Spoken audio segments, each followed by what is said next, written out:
ไม่ต้องกินซันเดย์ถ้วยเดียวอย่างใครเขา จงกินเอาเท่าที่เราจะกินไหว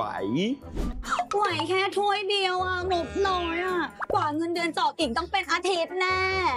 2 ถ้วยต่างหาก นี่ไง เพราะตอนนี้บัตรเครดิต KTC เขามีโปรโมชั่น Swensen Sunday ซื้อ 1 แลก 1 เพียงแค่แลกคะแนน KTC Forever เฮ้ย จริงดิ จริงๆ แค่แลกคะแนน KTC Forever ก็กินซันเดย์ได้ถึง 2 ถ้วย แต่จ่ายแค่ถ้วยเดียว คุ้มแบบนี้ รีบใช้คะแนนด่วนที่สเวนเซ่นทุกสาขา ตั้งแต่วันที่ 1 กรกฎาคมถึง 30 กันยายนนี้ บอกเลยว่าฟินมาก ดีใจอ่ะ ได้กินไอติม2 ถ้วยเพราะ KTC เลยนะเนี่ย ใช่ไหมล่ะ แต่ตอนนี้เรารีบไปกินก่อนดีกว่า ไอติมจะละลายแล้ว ไปเร็ว ไป เห็นไหม